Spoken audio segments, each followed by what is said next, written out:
Hello, everyone. So, today we're going to be talking about the screen time linked with developmental delays in toddlerhood.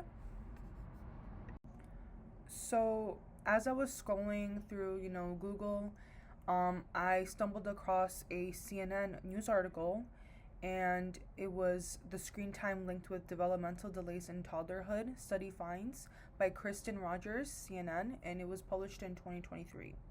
So essentially, it was a study published in JAMA Pediatrics, which examined the effects of screen time on 1-year-old children, and it was conducted in Japan.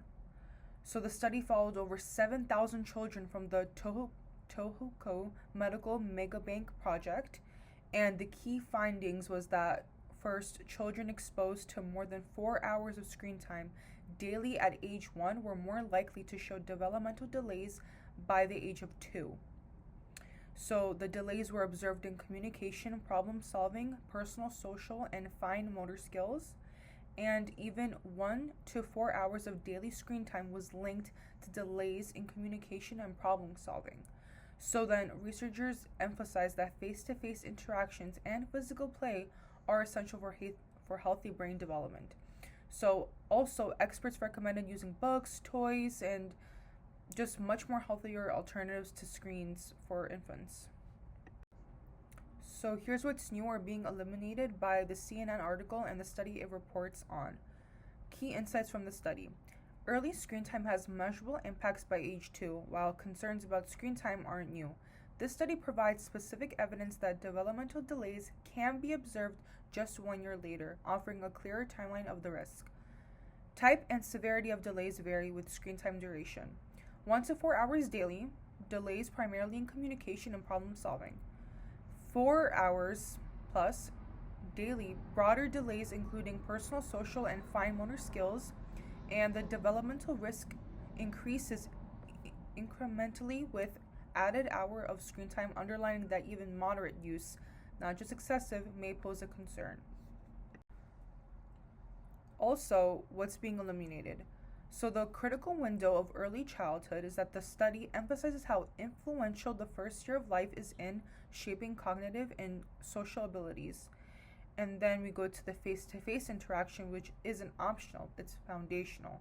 So it reframes real-world interaction not just as better than screen time, but as essential for brain development.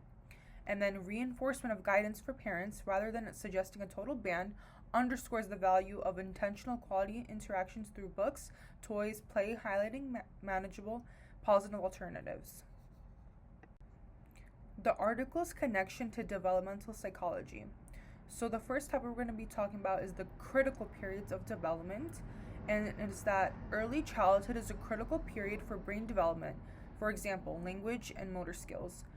Excessive screen time disrupts key developmental milestones during this window. And then the second one is the social learning theory by Bandera, and it's that children learn by interacting with caregivers and peers, and screen time reduces opportunities for social learning, hindering social and communication. So the attachment theory by Bowlby is that the early caregiver interactions shape emotional and social development, and that the screen time may impair secure attachment formation, affecting future relationships. The other one is cognitive development by Piaget. So its active sensory experiences are essential for cognitive growth, and the screen time may delay problem solving and motor skills by limiting physical engagement. So we're going to be talking about the zone of proximal development by Vygotsky, and its children learn best with guided interaction just beyond their current abilities, and screen time replaces needed caregiver guided learning, limiting cognitive progress. And then there's ecological systems theory by Bronfenbrenner. Children's development is shaped by multiple environmental layers, and excessive screen time in the home environment hinder cognitive and emotional growth.